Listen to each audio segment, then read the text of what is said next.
Assalamualaikum warahmatullahi wabarakatuh. Selamat berjumpa lagi pada perkuliahan hukum lembaga negara ya dengan saya. Hari ini kita sudah masuk kepada perkuliahan yang kelima dan pada kesempatan ini kita akan membahas mengenai DPR ya. Masih melanjutkan materi minggu lalu tentang DPR, tapi hari ini kita membahas tentang hak-hak ya, hak-hak DPR, kemudian pengisian jabatannya ya, dan alat kelengkapan daripada DPR ya. Pada kuliah minggu lalu kita sudah membahas tugas-tugas dan kewenangan DPR ya. Baik ya, kita mulai dulu, kita membahas mengenai hak-hak daripada DPR ya. Nah, hak DPR ya, atau Dewan Perwakilan Rakyat ini dibagi menjadi dua ya. Ada hak DPR secara kelembagaan ya. Ada hak DPR secara keanggotaan, atau kita menyebutnya dengan hak anggota DPR. Jadi apa saja itu? Apa macam-macam hak daripada DPR secara kelembagaan maupun hak secara keanggotaan. Nah, kalau kita berbicara mengenai hak DPR secara kelembagaan, itu biasanya ada 3 hak utama yang menjadi hak lembaga DPR itu ya. Ada hak interpelasi, ya, ada hak angket, dan hak menyatakan pendapat. Nah, ini merupakan hak DPR secara kelembagaan yang utama ya, 3 hak itu. Dan nanti juga ada hak-hak yang lain ya. Tapi titik beratnya di 3 hak ini ya. Baiklah, kita bahas ya satu persatu.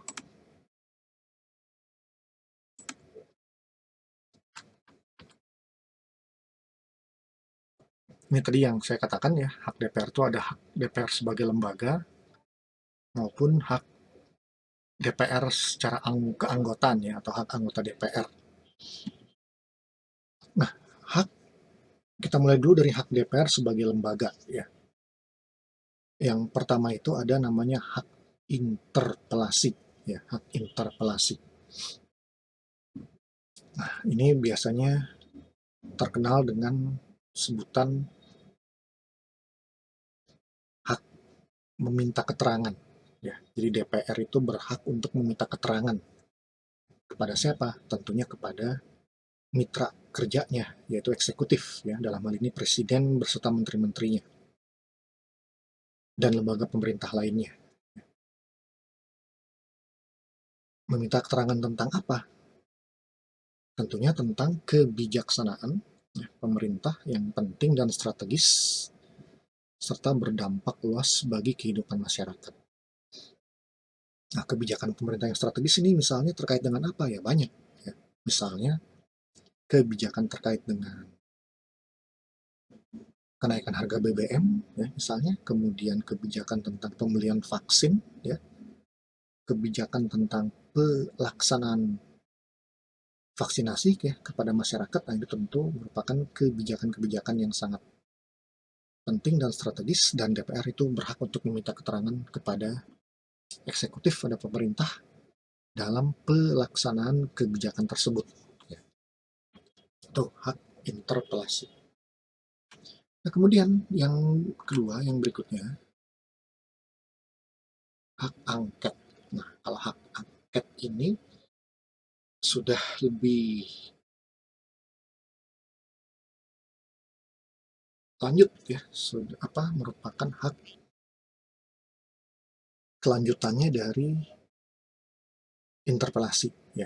Jadi kalau interpelasi itu hanya sekedar meminta keterangan, maka hak angket ini sudah lebih meningkat lagi ya tahapannya, yaitu hak untuk melakukan penyelidikan. Penyelidikan. Jadi ini semacam hak untuk melakukan investigasi ya, terhadap apa? Tentunya terhadap kebijakan pemerintah yang tadi tuh ya, yang penting dan strategis serta berdampak luas pada kehidupan masyarakat yang diduga bertentangan dengan peraturan perundang-undangan. Nah, jadi di sini sudah ada dugaan dari DPR bahwa pelaksanaan kebijakan pemerintah ini, khususnya yang penting dan strategis kepada masyarakat ini, bahwa kebijakan tersebut melanggar atau bertentangan dengan peraturan perundang-undangan. Oleh sebab itu, DPR kemudian berdasarkan dugaan ini, ya, menggunakan haknya, itu hak angket, untuk melakukan penyelidikan. Jadi, penyelidikan di sini untuk mencari bukti-bukti konkret apakah memang benar telah terjadi pelanggaran terhadap pelanggaran di dalam pelaksanaan kebijakan pemerintah yang penting dan strategis bagi masyarakat. Ya. Itu hak angket. Nah, jadi kalau konkretnya, kalau DPR menggunakan hak ini, tentu DPR akan membuat sebuah panitia khusus ya, atau pansus, dalam sidang paripurna ya, di mana pansus ini diberikan tugas oleh sidang paripurna. Pansus ini diberikan tugas ya untuk menyelidiki apakah benar telah terjadi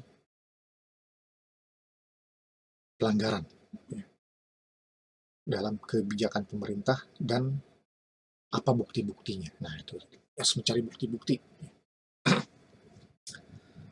bahwa sebuah kebijakan pemerintah itu bertentangan dengan peraturan perundang-undangan.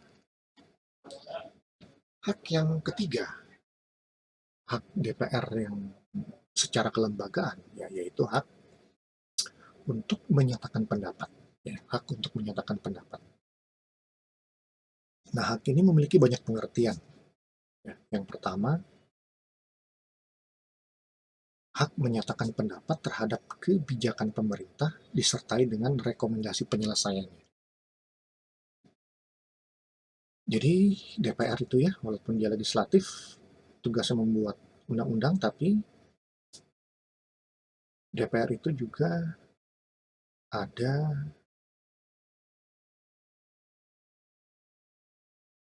tugasnya yang bernuansa eksekutif ya, di mana di sini DPR itu dia memiliki hak untuk memberikan rekomendasi ya, memberikan masukan terhadap kebijakan-kebijakan pemerintah atau eksekutif. Ya. Ya, seperti misalnya sekarang dalam pelaksanaan vaksinasi COVID ini ada kekurangan-kekurangan ya, ada hal-hal yang harus diperbaiki, maka di sini DPR dapat mengundang Menteri Kesehatan ya untuk rapat bersama terkait dengan vaksinasi, dan DPR itu berhak untuk memberikan masukan-masukan atau memberikan rekomendasi terhadap masalah-masalah yang timbul di dalam pelaksanaan tugas eksekutif ya, atau pemerintah. Kemudian yang kedua, kemudian yang berikutnya, hak menyatakan pendapat ini juga bisa merupakan menyatakan pendapat mengenai kebijakan, mengenai kejadian, bukan kebijakan, harusnya kejadian, mengenai kejadian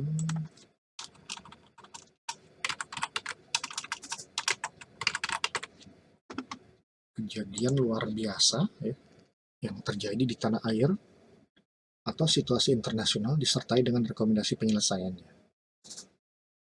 Ya, jadi ya misalnya ya ada pandemi ya, COVID gitu kan, itu kejadian luar biasa, itu DPR boleh menyatakan pendapatnya. Ya. Kemudian juga terkait dengan situasi internasional, yang misalnya di Myanmar ya, ada terjadi perebutan kekuasaan ya oleh militer ya terhadap pemerintahan yang terpilih secara sah dalam pemilu ya. yaitu DPR juga berhak untuk menyatakan pendapat. Kemudian, yang berikutnya, hak menyatakan pendapat ini juga sebagai tindak lanjut dari pelaksanaan hak interpelasi atau hak angket, atau sebagai tindak lanjut dari dugaan bahwa presiden dan atau wapres telah melakukan pelanggaran terhadap UUD. Ya, jadi hak interpelasi itu ya dapat bermuara atau berujung kepada hak menyatakan pendapat, atau hak angket pun begitu. Pelaksanaannya ya setelah dilakukan investigasi, penyelidikan, dan kemudian ditemukan bukti-bukti terjadi pelanggaran dalam pelaksanaan kebijakan pemerintah, maka hak angket ini pun dapat bermuara kepada hak DPR untuk menyatakan pendapat. Ataupun misalnya DPR itu uh, menduga bahwa presiden atau wapres itu telah melakukan pelanggaran terhadap UUD, maka DPR pun dapat mengeluarkan hak menyatakan pendapat. Itu ya, hak interpelasi, hak angket, dan hak menyatakan pendapat yang merupakan hak DPR secara kelembagaan yang utama. Ya, tiga hak ini, seperti itu. Ada pula hak DPR secara keanggotaan. Nah, ini dapat juga kita sebut dengan hak anggota DPR. Ya. Itu ada beberapa hak. Yang pertama, hak mengajukan rancangan undang-undang. Jadi setiap anggota DPR ya dapat mengajukan naskah ya atau dokumen rancangan undang-undang ya untuk diusulkan untuk dibahas ya, di dalam sidang-sidang DPR. Ya. Itu hak setiap anggota ya untuk mengajukan RUU. Nah, jadi kalau di DPR itu ada 575 orang, ya berarti sebanyak 575 itu punya hak ya untuk mengajukan sebuah rancangan undang-undang ya.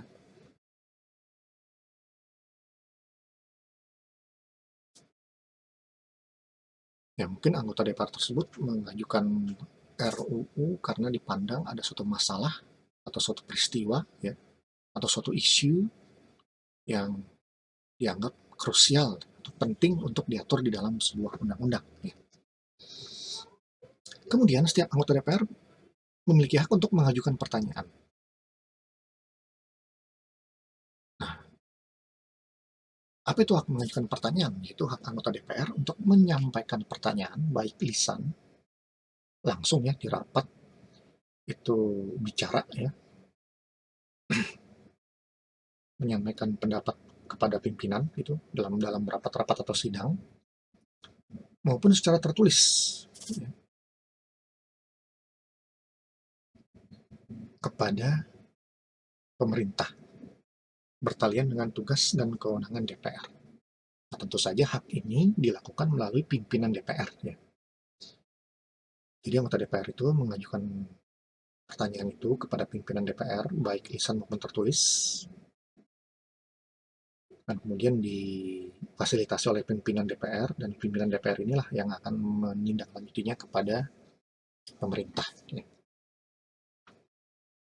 Kemudian anggota DPR memiliki hak untuk menyampaikan usul dan pendapat kepada pemerintah maupun kepada DPR sendiri. Yang keempat, anggota DPR memiliki hak untuk memilih dan dipilih. Ya. Memilih di sini ya dia anggota DPR itu berhak untuk memilih siapa yang akan menjadi pimpinan DPR, misalnya. Ya.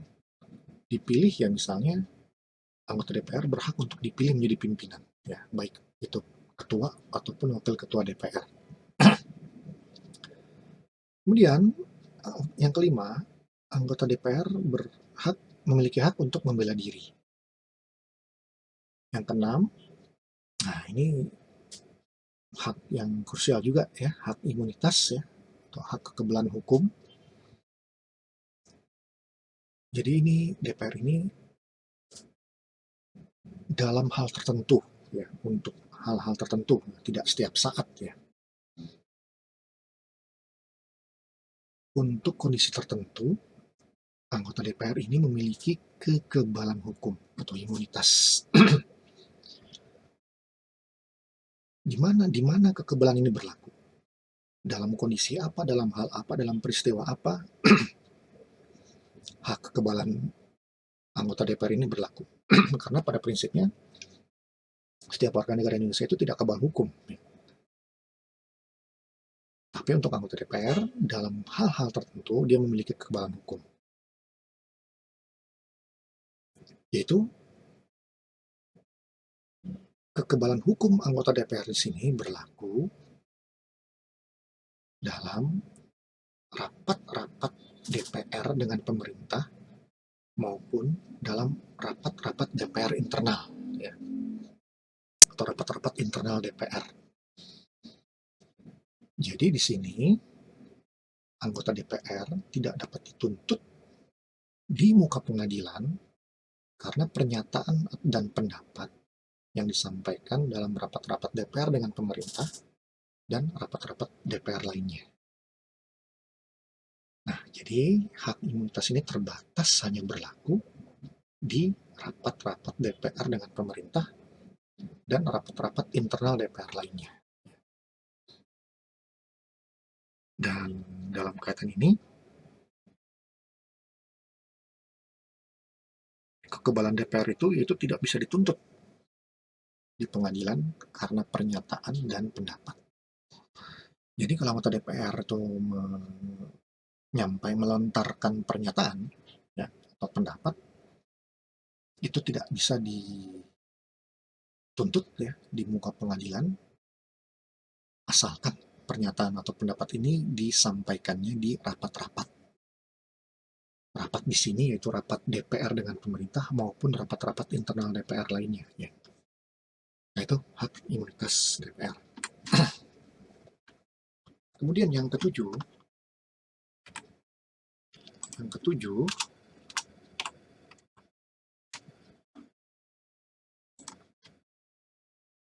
DPR juga memiliki anggota DPR juga memiliki hak protokoler. Ya, itu hak untuk mendapatkan penghormatan ya, yang terkait dengan jabatannya dalam acara-acara kenegaraan maupun acara resmi ya. Tentu saja misalnya dalam sebuah upacara-upacara, baik itu yang diadakan di tingkat pusat ya maupun di daerah, dan kemudian mengundang anggota DPR, tentu anggota DPR ini harus dihormati dengan diberikan tempat yang layak ya, dan posisinya juga ada di depan ya, tidak ditempatkan di ujung belakang ya, seperti itu.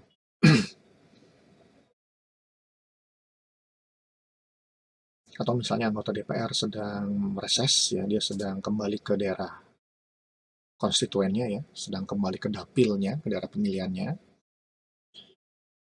Ini juga berarti DPR sedang melaksanakan tugas ya. Kemudian tentu saja anggota DPR ini juga harus mendapatkan penghormatan ya, penghormatan ketika sedang berkunjung ya, sedang kembali ke daerah asal pemilihannya ya.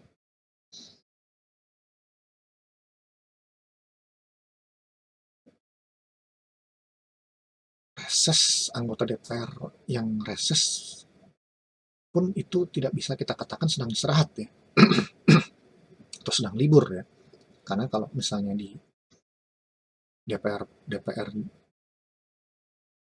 di Jakarta itu sedang tidak ada sidang ya, sedang reses, itu bukan berarti anggota DPR sedang libur ya, atau sedang istirahat. Mereka itu reses itu berarti sedang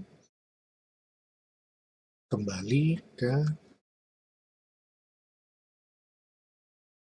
daerah pemilihannya masing-masing ya, daerah pemilihannya masing-masing.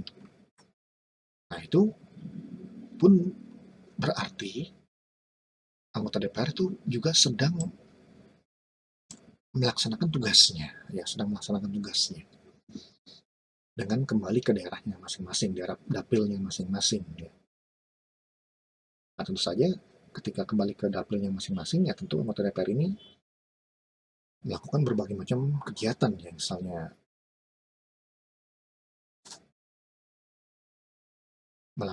mengadakan lomba-lomba ya, atau misalnya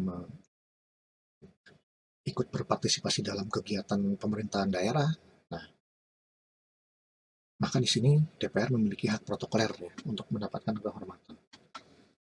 Nah, kemudian anggota DPR juga memiliki hak keuangan atau administrasi ya. Tentu saja DPR itu memiliki tunjangan ya, tunjangan. Misalnya ketika reses kembali ke daerah pemilihannya masing-masing, DPR tuh diberikan tunjangan komunikasi ya untuk menunjang komunikasinya dengan para pemilih ya, di daerah pemilihan.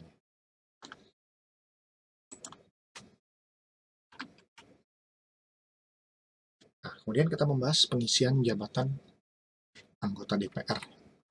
Ya, kalau kita berbicara mengenai pengisian jabatan anggota DPR itu berarti kita membahas mengenai bagaimana cara pemilihan anggota DPR, bagaimana rekrutmen anggota DPR. Tentu kita sudah tahu semua bahwa anggota DPR itu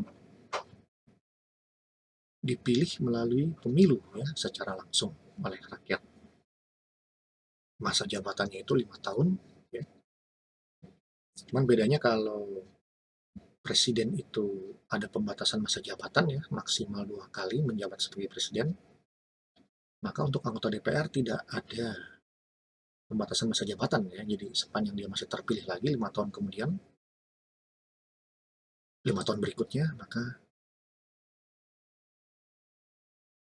orang tersebut dapat terus menjadi anggota DPR. Ya. Jadi itu tidak ada pembatasan masa jabatan kalau untuk anggota DPR. Bisa terus-menerus menjadi anggota DPR sepanjang memang masih dikehendaki masyarakat atau sepanjang masih terpilih di dalam pemilu. Ya, pemilu. Nah, kemudian anggota DPR itu semuanya berasal dari partai politik. Ya. Jadi tidak ada anggota DPR yang independen ya atau perseorangan, semua dari partai politik yang dipilih melalui pemilu. Ya. Nah, di Undang-Undang Nomor 7 Tahun 2017,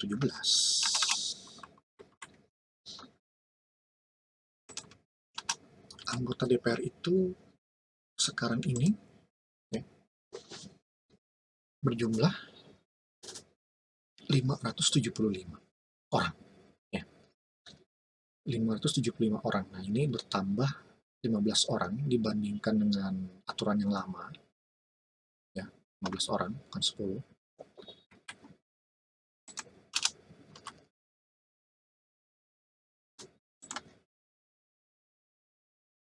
Kalau di aturan yang lama ya, di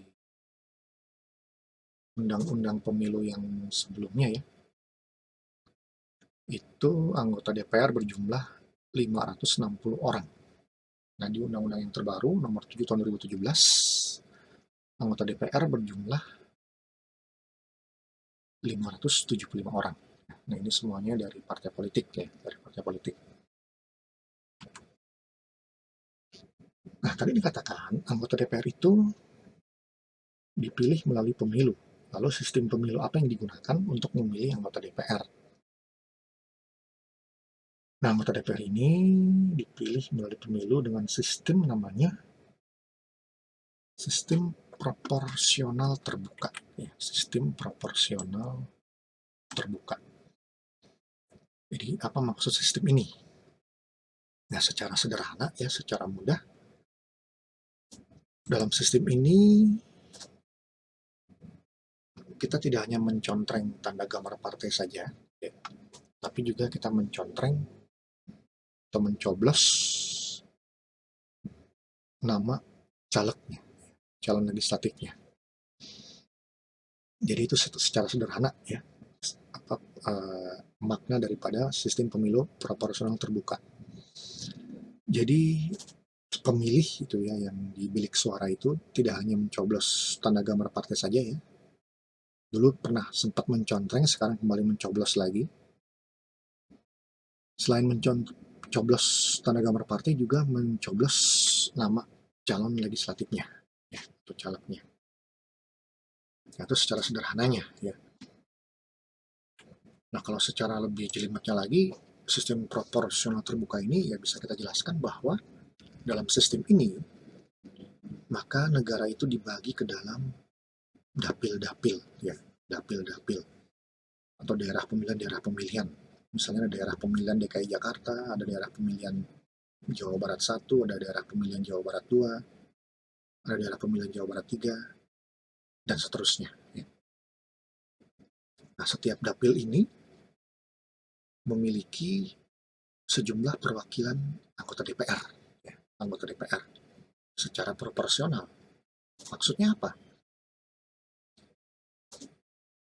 Jadi dalam setiap dapil itu dilihat jumlah penduduknya, ya, jumlah penduduknya. Nah, kalau dapil yang jumlah penduduknya besar, maka tentu saja perwakilan anggota DPR-nya pun jumlahnya semakin banyak. Ya. Dapil yang jumlah penduduknya sedikit, maka sebaliknya, maka perwakilan jumlah anggota DPR-nya juga semakin sedikit. Ya. Itulah maksud daripada proporsional. Nah, di Indonesia dapil yang jumlah penduduknya paling banyak itu adalah dapil Jawa Barat. Ya, nah, oleh sebab itu Jawa Barat itu memiliki perwakilan anggota DPR yang paling banyak, ya, karena jumlah penduduknya juga paling banyak. Itu ya apa maksud daripada sistem proporsional terbuka, ya, secara lebih detailnya.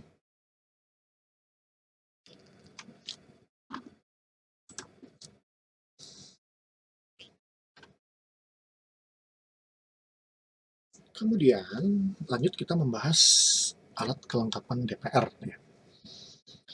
Alat kelengkapan DPR adalah alat yang di, diperlukan dan dibentuk untuk mendukung, menunjang tugas-tugas DPR. Nah, saat ini ada 11, ya, alat kelengkapan DPR, yaitu pimpinan, ya, badan musyawarah, komisi, badan legislasi, ya, badan anggaran, badan akuntabilitas keuangan negara atau disingkat BAKN, badan kerjasama antar parlemen disingkat BKSAP, ya, kemudian Mahkamah Kehormatan Dewan atau disingkat MKD, kemudian badan urusan rumah tangga disingkat BURT, ya, kemudian ada panitia khusus disingkat Pansus, dan alat kelengkapan lain yang diperlukan dan dibentuk oleh rapat paripurna. Ya. Nah, ini jadi ada alat kelengkapan lain, ya. Nah, bisa juga di sini, ya, alat kelengkapan lainnya ini berupa misalnya ada yang disebut dengan panja, ya, panitia kerja yang dibentuk oleh rapat paripurna untuk melakukan tugas-tugas tertentu, ya, yang diperlukan. Baik, kita akan sekilas membahas, ya, satu persatu, ya, alat kelengkapan ini.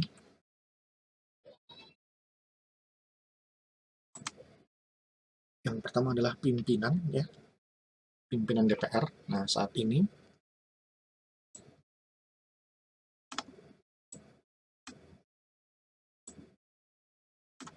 pimpinan DPR itu terdiri atas satu ketua dan 5 wakil ketua yang dipilih dari dan oleh anggota MPR, anggota DPR. Tugas pimpinan DPR tentu saja itu, ya, yang utama adalah memimpin sidang-sidang, menjadi fasilitator para anggota, mensosialisasikan putusan-putusan DPR dan sebagainya. Nah, kemudian yang kedua adalah komisi. Ini komisi ini merupakan jantungnya, ya, daripada DPR, ya, komisi ini. Kenapa demikian? Karena komisi ini yang spesifik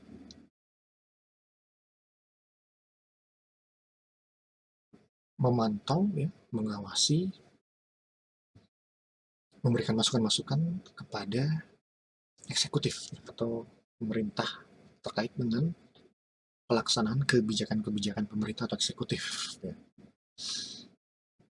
Nah, komisi memiliki tugas di bidang perundang-undangan, ya, anggaran dan pengawasan. Itu bidang intinya ya. Perundang-undangan, anggaran, dan pengawasan. Nah, sekarang ini ada 11 komisi di DPR, ya, di DPR. Nah, masing-masing komisi ini dia memiliki rekan kerja, ya, atau mitra kerja dari eksekutif, ya, eksekutif. Nah, kita ambil contoh saja misalnya komisi 1, ya. Komisi 1 ini merupakan salah satu komisi yang prestisius ya di DPR. Ini membidangi pertahanan, ya, luar negeri, komunikasi dan informatika, dan intelijen. Ini bidang-bidang kerja daripada Komisi 1 DPR. Ya. Nah, komisi ini memiliki mitra kerja, ya. Mitra kerjanya itu dari eksekutif atau dari pemerintah yang terdiri atas nih mitra kerja nih, ya. Ini dia. Ada 16 ya mitra kerjanya itu. Ada Kementerian Pertahanan, Kementerian Luar Negeri, Kemkominfo, Panglima TNI, BIN, Badan Cyber, Lembaga Ketahanan Nasional, Badan Keamanan Laut, Dewan Ketahanan Nasional, dan sebagainya, dan 11 ya. Nah, komisi ini berjumlah 5 orang. Komisi 1 ini berjumlah 5 orang, terdiri atas 1 ketua dan 4 wakil ketua. Nah, kemudian kita ambil contoh yang lain lagi adalah Komisi 3. Komisi 3. Ini juga merupakan salah satu komisi DPR yang prestisius. Ya. Komisi ini membidangi bidang hukum, HAM, dan keamanan. Nah, Komisi 3 ini memiliki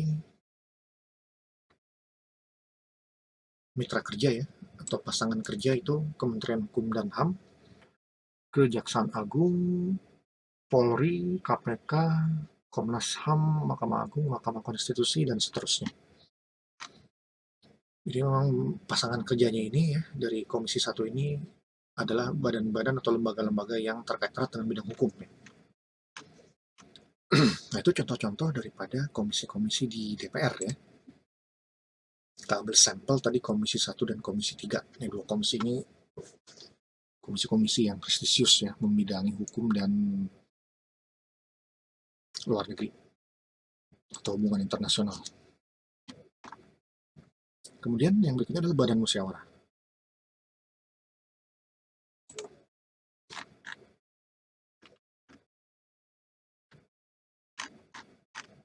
Badan Musyawarah ini tugas pokoknya menyusun dan menetapkan acara ya atau agenda sidang-sidang DPR. Nah, ini jadi semacam badan yang menangani keseluruhan daripada kegiatan DPR. Ya, ini cukup berat tugasnya ya, karena harus menyiapkan detail acara atau agenda sidang DPR setiap tahunnya. Kemudian ada Badan Legislasi. Nah, Badan Legislasi ini tugas pokoknya menyiapkan prolegnas, program legislasi nasional, rancangan undang-undang yang akan diajukan DPR. Nah, ini kalau RUU yang diajukan oleh DPR ini disebut juga dengan RUU inisiatif ya. Kemudian tugasnya juga membahas dan menyempurnakan rancangan undang-undang dan sebagainya. Nah, kemudian ada Badan Anggaran ya, Badan Anggaran. Banggar ini ya, bisa disingkat Banggar, tugasnya ini membahas bersama pemerintah menyangkut kebijakan keuangan negara. Nah, jadi apa yang menyangkut APBN ya. Jadi Banggar ini spesialis, dia mengotak-atik ya, APBN. Kemudian ada BAKN, Badan Akuntabilitas Keuangan Negara. Tugas pokoknya menelaah laporan BPK mengenai hasil pemeriksaan keuangan negara. Nah, jadi BPK itu ya, Badan Pemeriksa Keuangan itu tugas pokoknya adalah memeriksa pengelolaan keuangan negara. Hasil pemeriksaannya diserahkan kepada DPR. dan DPR yang akan menindaklanjutinya. Nah, tentu saja di DPR itu alat kelengkapan yang membidangi terkait dengan laporan BPK ini adalah namanya BAKN, Badan Akuntabilitas Keuangan Negara. Kemudian ada Badan Urusan Rumah Tangga. Ya. Tugas pokoknya menentukan kebijakan kerumah tanggaan dan kesejahteraan anggota DPR serta pegawai sekretariat DPR. Nah, ini menyangkut kerumah tanggaan ya. Misalnya menyangkut kediaman ya, kediaman dinas anggota DPR, menyangkut perangkat-perangkat yang dibutuhkan ya untuk menunjang tugas-tugas DPR dan sebagainya. Kemudian yang berikutnya adalah Badan Kerjasama Antar Parlemen atau BKSAP. Tugas pokoknya membina hubungan kerjasama dengan parlemen negara lain. Nah, jadi ini kalau untuk urusan hubungan dengan parlemen negara lain, nah ini yang mengkoordinirnya, ya, yang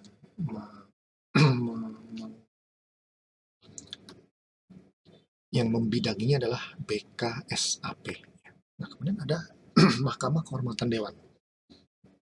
Sebelumnya alat kelengkapan ini disebut dengan Badan Kehormatan ya, tapi kemudian diganti namanya menjadi Mahkamah Kehormatan Dewan. Nah, tugasnya ini meneliti dan memeriksa dugaan pelanggaran kode etik anggota DPR. Seperti misalnya anggota DPR yang mangkir sidang ya beberapa kali tanpa adanya alasan yang jelas, atau anggota DPR yang melakukan perbuatan tercela ya. Nah, ini pemeriksaannya itu dilakukan melalui Badan Kehormatan DPR, Mahkamah Kehormatan DPR ya. Kemudian ada pansus ya, panitia khusus. Ini dibentuk untuk melakukan tugas tertentu yang dimandatkan ya oleh rapat paripurna DPR, dan biasanya ini tuh panitia khusus ini juga bekerja untuk kurun waktu tertentu nih. Jadi kalau sudah selesai tugasnya, beres kewajibannya, nah maka panitia khusus ini itu dinyatakan membubarkan diri ya. Nah, kemudian juga ada alat kelengkapan lain yang diperlukan dan dibentuk oleh rapat paripurna itu tadi yang saya katakan. Contohnya misalnya ada rapat panitia kerja ya untuk mengurusi beberapa tugas-tugas tertentu yang dimandatkan atau diberikan oleh rapat paripurna DPR. Nah, itulah ya beberapa hal terkait dengan DPR yang bisa kita bahas hari ini. Nanti kita lanjut lagi ke materi yang lain pada kuliah minggu depan ya. Itu dulu yang bisa saya sampaikan. Lebih kurangnya mohon maaf. Wassalamualaikum warahmatullahi wabarakatuh. Salam sejahtera untuk kita semua.